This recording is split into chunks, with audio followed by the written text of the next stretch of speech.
Shalom peuple de Dieu, shalom à vous tous qui nous suivez de partout dans le monde. Vous êtes sur la chaîne Chama 2024 TV sur YouTube et bienvenue dans cette émission à Bible ouverte, une émission de thématique, une émission de réflexion sur des questions bibliques, sur les questions de la doctrine.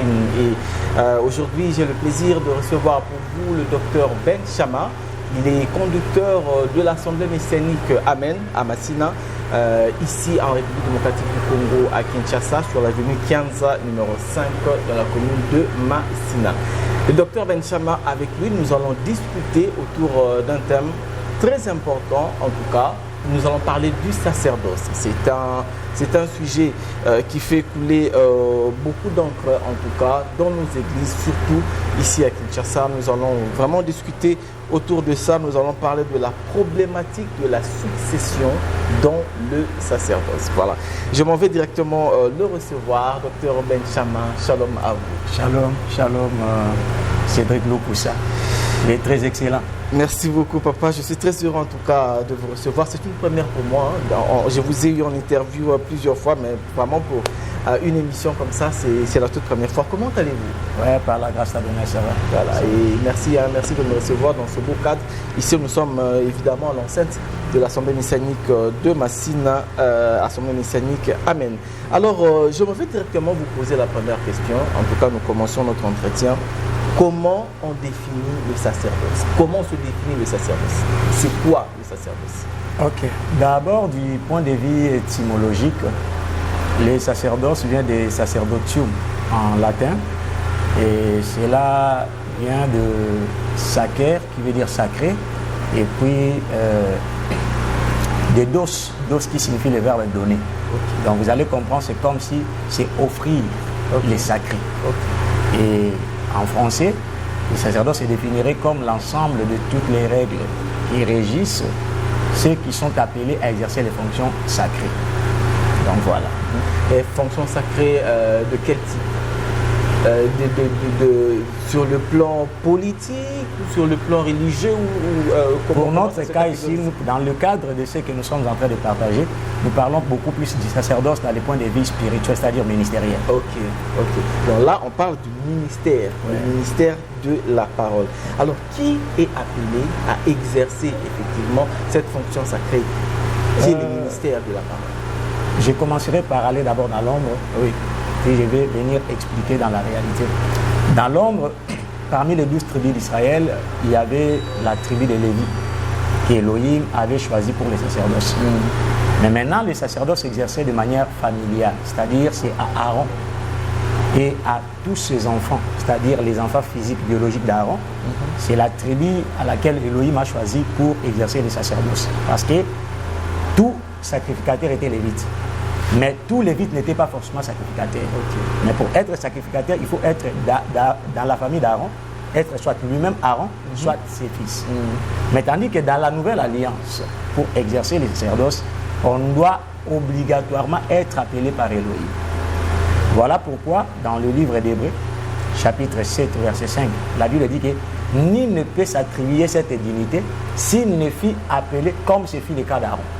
C'est-à-dire que pendant ces temps ici, nous ne vivons pas les temps où Aaron et ses fils devaient exercer, mais c'est Elohim qui appelle qui qu'il veut et de n'importe quelle tribu. Okay. Et c'est alors qu'après avoir reçu l'appel, et vous pouvez maintenant servir. Ça ne dépend pas du niveau d'études, d'être d'une certaine catégorie, d'être d'une certaine famille. Non, Elohim appelle n'importe qui comme il veut. Elohim appelle qui qu'il veut. Que ce soit un érudit, un illettré, quelqu'un qui n'a pas fait d'études, Elohim l'appelle. Il est souverain. Même Yahushua Mashiach lui-même qui a émerveillé même les pharisiens, il a étudié.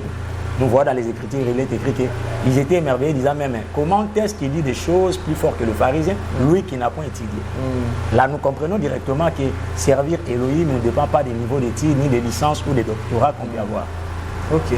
Alors, si c'est Elohim lui-même, à suivre votre exposé tout à l'heure, c'est la condition sine qua non. C'est-à-dire qu'il n'y a pas d'autre moyen pour entrer dans le ministère et servir. Pour servir, obligatoirement, il faut être appelé. Alors, comment se passe cet appel, justement? Comment est-ce que Elohim appelle quelqu'un? D'abord, ce que nous devons savoir est que nous devenons tous enfants d'Elohim. C'est-à-dire quand nous naissons tous de par nature, comme païens, et c'est quand on reçoit Yehoshua Mashiach comme Seigneur et Sauveur, c'est alors qu'on devient ses fils. Là, c'est Jean 1,12. Mais tandis que ceux qui sont appelés à les servir, et il les a prédestinés. Voilà pourquoi vous verrez dans Jérémie 1,4, il dit qu'avant que tu fusses né et que tu n'entres même dans le sein de ta mère, j'étais connu et consacré prophète.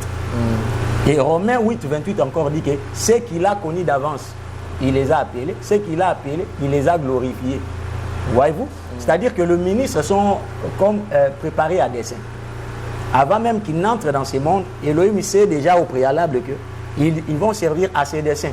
Quoique, quand ils sont dans le monde, ils vont tâtonner tantôt être païens, jusqu'au moment où quand l'appel arrive et vous rencontrez le Seigneur, c'est alors que lui-même qui vous a appelé va rendre parfait ce qu'il a pu préparer à l'avance. Voilà, on va un peu rester là, docteur. Comment on sait qu'on a l'appel au ministère pour entrer dans le sacerdoce et service? Le ministère est appelé ministère de la parole et de la prière. Malencontreusement, dans notre pays, c'est au groupe d'intercession qu'on reconnaît qu'on est ministre. C'est parce que vous allez voir aujourd'hui s'il y a une grande maladie, pour que quelqu'un sache qu'il est appelé, il commence d'abord par des retraites. Et c'est la prophétie qui viendra confirmer qu'il est ministre. Et à part cela, vous allez voir, dès qu'il veut commencer encore un ministère, c'est au travers toujours des groupes d'intercession. C'est une grande maladie. Okay. Le ministère est d'abord le ministère de la parole. Au départ, le ministère est le ministère de la parole. Quand on dit quelqu'un est évangéliste, il est pasteur, il est prophète, il est docteur, apôtre, c'est le langage. Donc, c'est le langage qui définit le ministre. Voilà pourquoi vous allez voir que notre façon de travailler aujourd'hui diverge à celle de l'apôtre Paul, par exemple. Acte 19, la Bible dit, quand il arrive à Éphèse, il n'a pas commencé un groupe d'intercession. Mais il trouve des frères qui étaient des disciples de Jean. Et il leur pose des questions. Avez-vous reçu le Saint-Esprit quand vous avez écrit? Ils disent, non, on n'a pas même entendu parler qu'il y a un Saint-Esprit. Il leur pose la question, de quel baptême avez-vous reçu? Il dit, c'est lui de Jean. Il leur explique que pour être sauvé, il faut être baptisé au nom de Yehoshua Mashiach. Ils ont pris les baptêmes et la Bible dit qu'il a pris plus de 3 ans à les enseigner. Okay. Parce que le ministère est celui de la parole. La prière, c'est l'appui à la parole. Mais dans la prière, on voit la manifestation du Saint-Esprit, on voit, c'est là que l'Esprit parle. Vous venez bien d'épingler un point. C'est dans la prière que la prophétie va sortir pour vous annoncer que vous êtes appelé au ministère. Pourquoi est-ce que ça ne serait pas nécessaire? Non, la prière est aussi un bras. Parce qu'un homme de Dieu, c'est comme un oiseau. L'oiseau ne peut pas voler avec une seule aile. Mais la maladie aujourd'hui est que nous avons beaucoup de ministres. Il s'appelle le ministre, mais en réalité, il devait se dire que je suis intercesseur. Parce qu'il n'est seulement qu'un intercesseur. Alors qu'en réalité, le ministère est de la parole et de la prière. Ce qui définit le ministère, ce n'est pas la prière. Mais c'est la parole. Avec le langage, on écoute, on dit, ça c'est un docteur, ça c'est un évangéliste. Mais la prière vient appuyer ce ministère-là. Parce que quand on est devant les incrédules, Elohim a des signes qu'il manifeste au travers de ses serviteurs pour appuyer leur ministère, pour appuyer la parole qu'ils prononcent. Mais est-ce qu'il y a un processus, comment ça se fait? Il y a quelqu'un qui va vous suivre ou encore, en tout cas permettez-moi de le dire directement, entrer dans une école biblique pour apprendre, parce que c'est le ministère de la parole, on va entrer dans une école biblique, on va aller à l'université étudier la théologie pour être assis justement et avoir la connaissance pour bien exercer ce ministère. Comment ça se fait? Si je pourrais être un peu trop brutal par rapport à ma réponse, je dirais aux gens que moi-même qui suis là, je suis passé par différentes écoles bibliques. Je suis moi-même aussi conférencier et encadreur. J'enseigne aussi dans beaucoup de plateformes. Mais je ne crois pas que ça soit la condition sine qua non pour que quelqu'un réellement soit appelé au ministère. Parce que l'école ne nous donne que la connaissance. Et une connaissance sans les ministères ne devient que comme une philosophie. N'est que comme l'histoire, comme la géographie. D'ailleurs, on dit la théologie, logos, c'est-à-dire la science. Mais la vie ministérielle n'est pas la science. C'est toute une vie que nous transmettons. Donc, l'homme doit d'abord, au préalable, être sûr que je suis appelé. Et aller étudier, que je n'interdis pas aux autres de le faire, ne peut venir que dans le cadre de l'équipement. Mais moi, je crois que le vrai processus, c'est d'abord naître de nouveau. Être un enfant d'Élohim. Et vous êtes auprès des pères qui sont en train de suivre votre évolution spirituelle. Là, vous êtes nourri, vous êtes enseigné. Et au moment porté, quand Elohim voudra vous mettre à part, il le fera comme Paul dans Acte 13. La Bible dit, pendant qu'ils étaient dans la prière, l'Esprit dit expressement, mettez-moi Paul et Barnabas à part pour l'œuvre à laquelle je les ai appelés. Et vous allez remarquer que même Paul et Barnabas aussi étaient confondus parmi les docteurs et les prophètes. Mais c'est quand l'Esprit a parlé qu'ils ont compris que Elohim ne les avait pas appelés à rester à Jérusalem ou à Antioche. C'est alors qu'ils pouvaient aller vers le païen. Là, c'est l'Esprit qui vient définir leur mission. Mais au départ, ils étaient assis au pied des autres pour apprendre. Aujourd'hui, nous avons aussi déjà qui enjambent les étapes. Vous dites enjamber les étapes, mais lorsque quelqu'un qui est dans l'église, il prie et puis il sent la conviction que, comme on dit, je vais dire en lingala, comme on dit ici à Kinshasa, Anelo Kwanzambe, à sentir qu'Anelo Kwanzambe, il n'a pas le droit de partir. Est-il obligé de rester sous le pied de son pasteur ou des ministres qui sont des aînés dans l'œuvre de Dieu pour évoluer? Est-ce qu'il est obligé de rester là ou s'il reçoit l'appel, il peut prendre son chemin lui-même directement et puis évoluer dans l'œuvre de Dieu?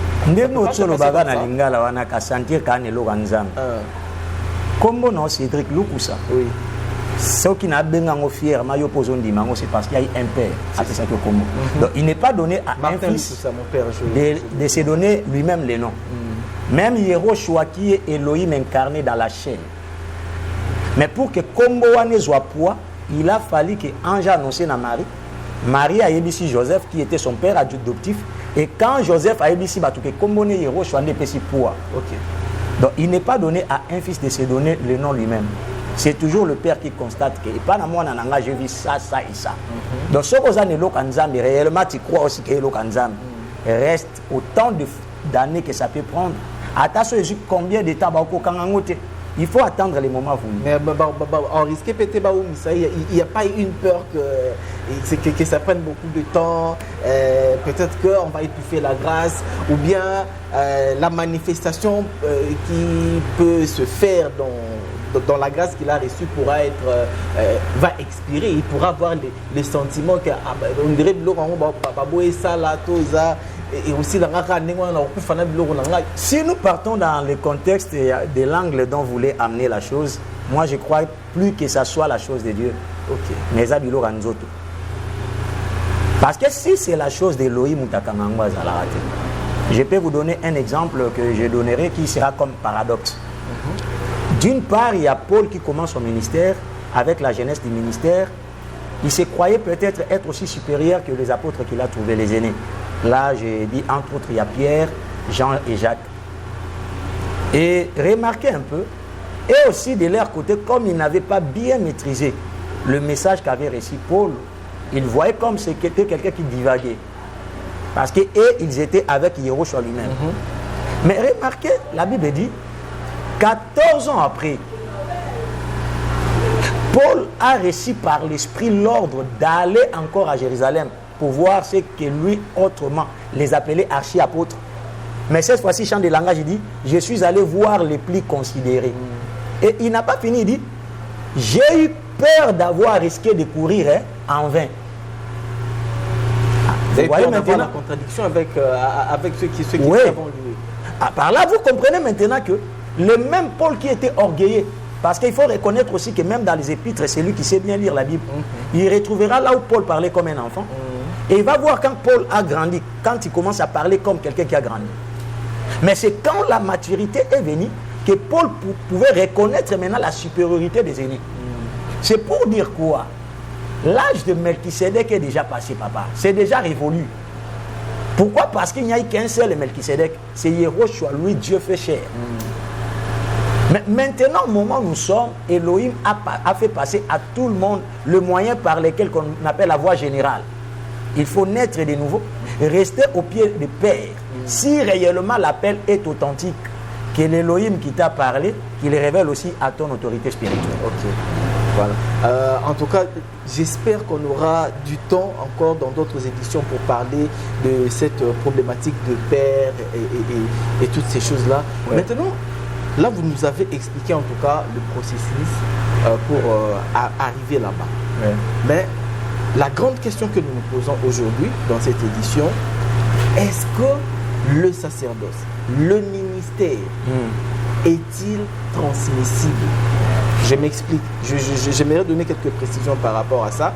De pasteur à fidèle, de père en fils, est-ce que le ministre, on dit aussi que la grâce, elle est transmissible, l'onction est transmissible, mais est-ce que le ministère, le sacerdoce, on peut le transmettre à l'autre comme une succession? D'entrée de jeu, je dirais non. Je sais que ce que je dirais ne plaira pas à tout le monde, mais la vérité reste du côté de la parole de Dieu. On peut lire avec vous Hébreux chapitre 7, versets 11 à 14. J'aimerais que vous le lisiez parce que c'est vous qui avez posé la question. Or, s'il avait été possible d'atteindre la perfection par ce sacerdoce, pourquoi était-il nécessaire d'établir un autre prêtre selon la ligne de Melchisédek et non pas selon la ligne d'Aaron? Or, ce changement de sacerdoce entraîne forcément un changement de loi. Retenez bien ce que vous lisez. Le changement de sacerdoce entraîne forcément un changement de loi. Parce que dans l'ancienne alliance, qui était le sacerdoce lévitique, c'est alors qu'il y avait un sacerdoce qui était transmissible de père en fils. Mais la Bible dit maintenant, Yehoshua étant devenu souverain sacrificateur, non d'après l'ordre d'Aaron, mais d'après l'ordre de Melchisédek, il y a eu évidence des changements des sacerdoces. Continuez. Car les affirmations du texte que nous venons de citer concernent un prêtre qui est d'une autre tribu que celle de Lévi. Ah, tu comprends maintenant que le pasteur peut être Moulouba. Il n'est pas forcément qu'il soit remplacé par un Moulouba, parce que maintenant, Yehoshua, qui était de la tribu de Juda, vient remplacer les sacerdoces de Lévi. Merci. Une tribu dont aucun membre n'a jamais été affecté au service de l'autel. Voilà. Comme on le sait bien, en effet, notre Seigneur est issu de la tribu de Juda. Et Moïse n'a jamais parlé de sacerdoce pour cette tribu. Voilà. Maintenant, prenez de 21 à 24 pour répondre à votre question. C'est la Bible qui va répondre. 21. L'émission, c'est à Bible ouverte, n'est-ce pas? Voilà, effectivement. Verset 21 à 24. 21. Mais Yehoshua est devenu prêtre en vertu d'un serment qu'Élohim a prononcé quand il lui a dit, Adonai l'a juré, il ne reviendra pas sur son engagement. Tu seras prêtre pour toujours. Ainsi, Yehoshua est devenu le garant d'une alliance meilleure. Verset 23. De plus, de nombreux prêtres se sont succédés parce que la mort les empêchait d'exercer leurs fonctions à perpétuité. Mais Yehoshua, lui, parce qu'il demeure éternellement, possède le sacerdoce perpétuel. Voilà pourquoi il est en mesure de sauver parfaitement. Ici, chez moi, dans la version Louis II, au verset 24, on dit mais lui, parce qu'il demeure éternellement, possède un sacerdoce qui n'est pas transmissible. C'est-à-dire, ici, vous comprenez directement que dans la nouvelle alliance, le sacerdoce n'est pas transmissible.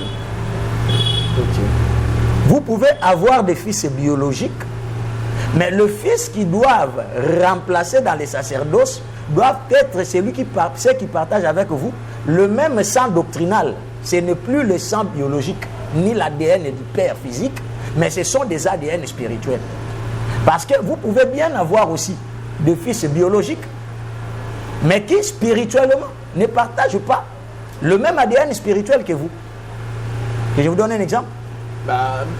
Comment est-ce possible? Parce que quand je suis pasteur, on a beaucoup de balles et comment ils ne vont pas avoir mon ADN spirituel? Il y a plus de 3 grands hommes d'Elohim à la ville. Atea qui doctrine oyo. Moi na dekaye abepa na ngaya wa kota na nyos. Il est fils biologique, mais spirituellement il n'est pas son fils. Parce qu'il ne partage pas le même ADN avec son père dans le cadre de la doctrine. Parce qu'un fils ne va pas aller au-delà des limites fixées par le père. Mais le fils ne pourrait pas faire la continuité du ministère de son père en apportant une touche nouvelle, une révolution, une modernisation. Une touche dans les négatifs. Le père est resté dans la doctrine dûment enseignée par les apôtres et les prophètes. Le fils vient briser les barrières, les limites qu'ont fixées le père.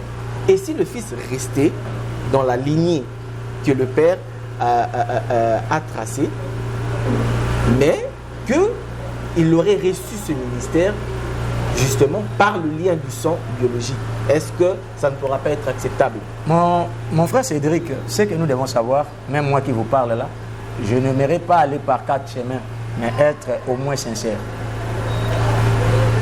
Un menuisier, quand il a des enfants, son souhait a toujours été que même l'un devienne menuisier comme lui. Un avocat, s'il a 8 enfants, il pourrait toujours souhaiter que ne fût-ce que l'un puisse faire les droits comme lui. Ça a toujours été le souhait de tout le père. Et même à nous, ministres d'Elohim, la Bible nous dit que si nous sommes incapables de gérer nos maisons d'après la parole d'Elohim, nous sommes plus que des infidèles. C'est-à-dire que mon épouse et tous mes enfants doivent emboîter la voix du Seigneur et le message que je leur ai transmis. L'un de mes fils, même tous, peut devenir des serviteurs. Servir sous mon ministère. Et pas forcément mes successeurs. Et est-ce que quand j'ai commencé ce ministère-là, ces fils-là étaient là? Non. Il y a des gens qui ont souffert avec moi. Et à ceux-là, tous, Elohim n'a pas vu quelqu'un qui ait les dons de gouverner. Il va attendre seulement le fils pour venir gouverner. Et que dire maintenant de tous ceux-là qui ont travaillé avec moi? Alors, ce qui est dans la famille, kozala na posa batu misute ba travailler na yo pour que mukolo kufa balo babia ba on a vu sa famille héritage. Mais quant au sacerdoce, je peux voir l'un de mes fils devenir ministre, travailler sous mon ministère, mais quand il a trouvé d'autres personnes, si je ne suis pas là, il va les respecter comme des aînés, comme de pères, et il va respecter l'ordre que j'ai laissé. Ok. Mais on voit ici dans notre pays les fidèles de l'Assemblée accepter cette succession-là. Moi j'en ai vu, c'est vrai que pour autant il y a plusieurs années, les fidèles qui se sont levés pour dire l'enfant a récupéré l'alliance du Père. C'est-à-dire Dieu avait fait l'alliance avec le Père, maintenant il a pris cette alliance, il l'a transmis au Fils. Je vous citerai son nom à la fin de l'émission, je pense que vous connaissez ça. Mais tant que tout le monde a que les fidèles acceptent cela, on peut l'approuver aussi, non? Toutes ces choses se passent partout, sauf chez nous.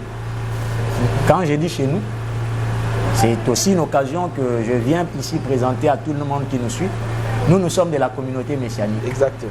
Conduit par l'apôtre Mwamba Ben Shaddai. Je ne fais que transmettre ce qu'on m'a appris et ce que nous vivons. Sachez que chez nous, le fils ne remplace pas leur père biologique, mais ce sont le fils spirituel qui peuvent remplacer quand le père n'est pas là. En tout cas, ne vous en faites pas. Chez nous, nous marchons selon la parole. Cette alliance du père, entre guillemets, tous qui ont commencé avec le père ne les ont pas vécus. Je peux donner un exemple tel qu'ici chez moi. Je suis avec le pasteur Jonathan Takiza là. Il a fait plus de 26 ans avec moi. Comprenez un peu? Plus de 26 ans avec moi. Il n'a pas fait la rébellion. Il ne m'a jamais quitté. Il ne m'a jamais fait du mal. Et c'est après ma mort maintenant qu'il viendra pour faire du mal à mes enfants. Non. Quand on commence, rien n'a encore réussi. C'est alors qu'ils sont des enfants.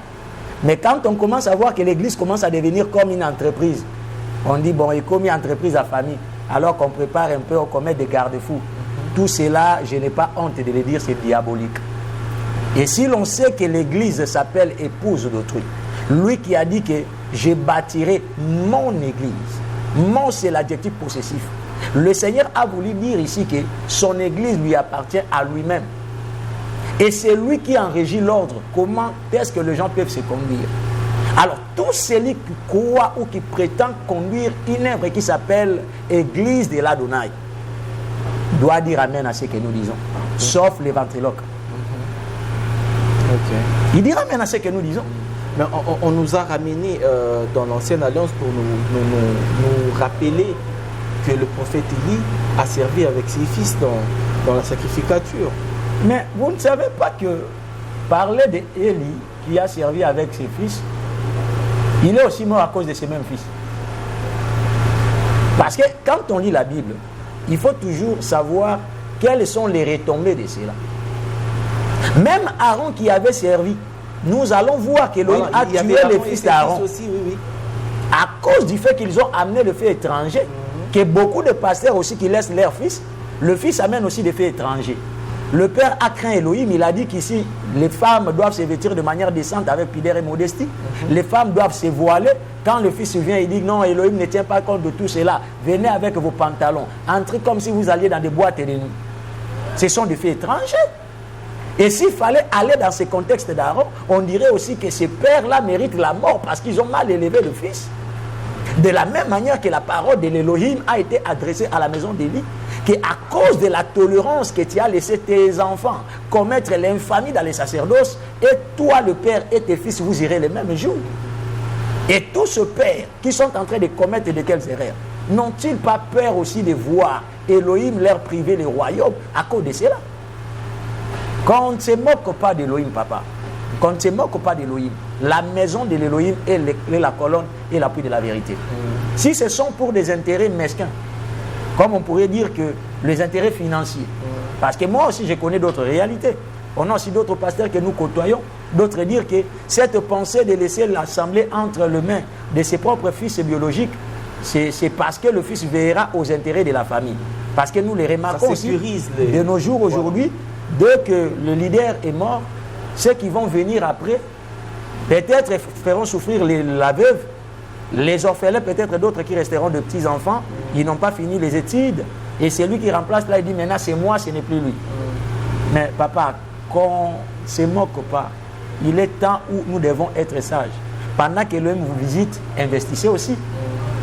Apprenez votre épouse à investir, de manière à ce que quand la mort viendra demain, qu'elle n'aille pas toquer la porte et commencer à quémander. Et même si ces gens-là étaient injustes, l'Élohim que vous avez servi, c'est lui avec qui vous avez fait alliance. Ne doit-il pas veiller sur vous et sur vos enfants et votre épouse? Vraiment. Il est tellement juste. Tant mieux que le successeur fasse du mal à la veuve et aux orphelins, mais vous avez au moins respecté la parole. Ça, c'est Élohim lui-même qui rendra la justice. Mais ce n'est pas à l'homme lui-même de se faire justice, non. Alors on va conclure en une phrase parce que vous avez... à peine même. Oui, à peine. Hein, on a même dépassé le temps qui nous avait... Bon, comprenez, ce n'est pas moi, c'est ce frère Cédric, c'est lui le maître de l'émission. Donc, comme il le dit, on a juste mis la pause. Restez dans votre soif parce que la prochaine fois, quand il nous reviendra, on va encore bombarder, la matière est encore là. Voilà. À Bible Verte, c'est cette émission qui vous apporte de la réflexion, en tout cas, dans tous les domaines qui concernent les points essentiels de la doctrine. Nous avons reçu le docteur Ben Chama, conducteur de l'Assemblée messianique Amen de Massina Kianza sur l'avenue Kianza numéro 5 dans la commune de Massina, Assemblée qui fait partie de la communauté messianique dirigée par l'apôtre Bamba Ben Shaddai. Donc nous saluons aussi notre daddy, Padre, nous vous saluons. Père. Et dans le cadre de cette édition, en tout cas nous concluons, nous vivons dans la Nouvelle Alliance. Et dans la Nouvelle Alliance, le sacerdoce n'est pas transmissible. Tout est régi par l'Esprit de l'Église qui donne les orientations au conducteur qui l'a placé dans l'Assemblée. C'est qu'on a l'habitude d'appeler ange de l'Église. C'est lui qui a l'orientation divine. Et Elohim décide et donne l'orientation. Par lui, et l'Église, les disciples suivent. C'est ça aussi même notre ligne de conduite au sein de la communauté messianique. Mesdames, Messieurs, à Bible ouverte, c'est fini pour aujourd'hui. Nous allons revenir encore pour des sujets beaucoup plus poignants avec le docteur Ben Chama et d'autres ministres de la communauté messianique. On vous dit à très bientôt. Que Adonai Yehoshua HaMashiach vous bénisse abondamment. Je vous dis au revoir.